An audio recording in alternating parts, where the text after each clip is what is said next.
2019년 6월 학평 물리학원 18번 문제를 풀어볼게요.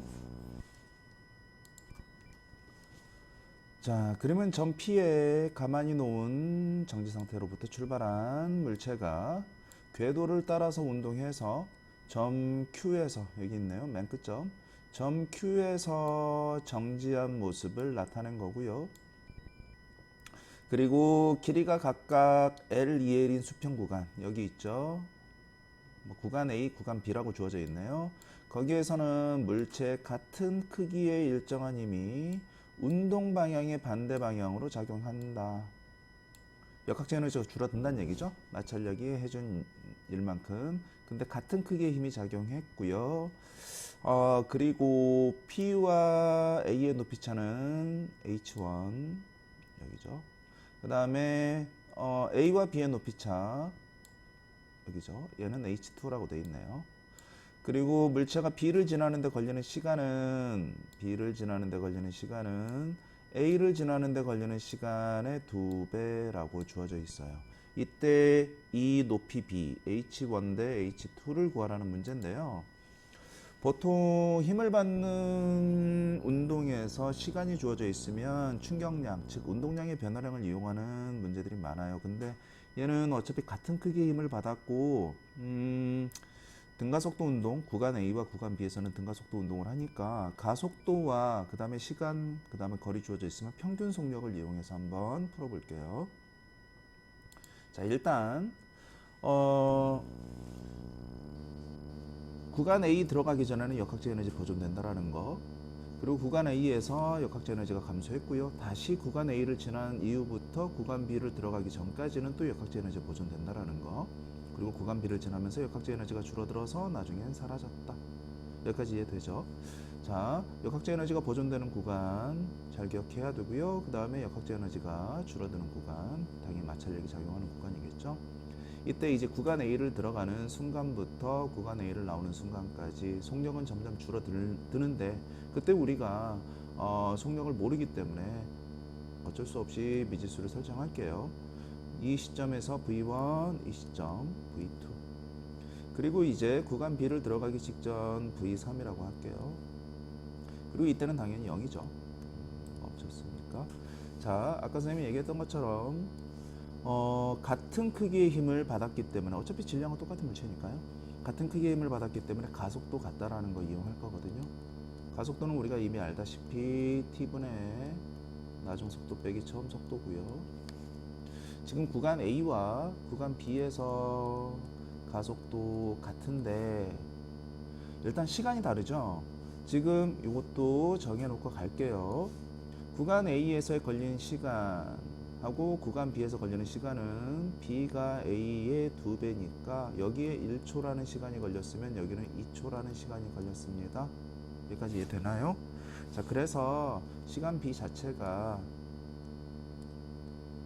지금 A를 지날 때의 시간을 1이라고 잡으면 B를 지날 때의 시간은 2예요. 그리고 가속도는 나중속도 빼기 처음 속도인데 크기만 구하면 되기 때문에 큰 거에서 작은 거 빼줄게요. 그래서 V1 빼기 V2, 이게 바로 A의 가속도, 시간은 이제 우리가 1이라고 임의로 정했고요. 그 다음에 B는 속도가 V3에서 0으로 바뀌었으니까 역시 큰 거에서 작은 거 빼주면 V3이 되겠죠. 얘가 같다 라는 식이에요. 그래서 이 식으로부터 우리가 알 수 있는 건 V3은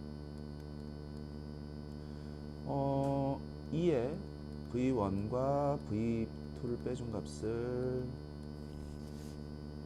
2배 해준 거죠. 좀 넘어갔는데 잘 보이죠?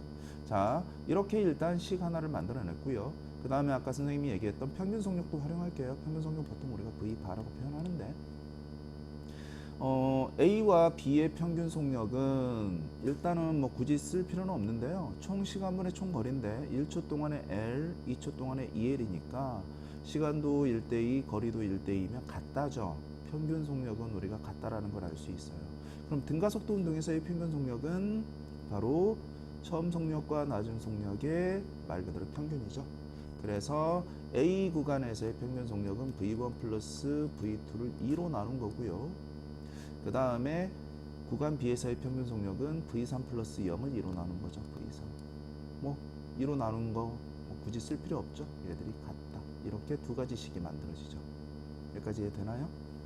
자, 그러면 이 두 식으로부터 우리가 뭐 한 문자에 대해서 정리를 해버리면 돼요. 뭐 어떻게 해도 상관은 없는데요. 지금 V3 이렇게 돼 있으니까 결국은 요거랑 요게 같다라고 일단 식을 정리해 볼까요? 그러면 2V1 마이너스 2V2 얘는 V1 플러스 V2고요. 그래서 V1은 3V2가 되네요. 여기까지 됐나요? 자, 그리고 V1 대신에 V2 여기다 집어넣어주면 V1 대신에 집어넣어주면 4V2가 되네요. 그쵸? 자, 그러면 지금부터는 좀 간단하게 이런 문자들 안 써도 돼요. 어차피 다 B를 구하는 거기 때문에 이것도 실제값이 아니죠. 아까 선생님이 사용했던 시간도 실제값이 아니에요. 그러면 이런 것들은 간단하게 숫자로 써버리면 편해요. 자, V2를 1이라고 해버리면 결국 V1은 3이 되는 거고요. V1이 1이기 때문에 V3은 4가 되는 거죠.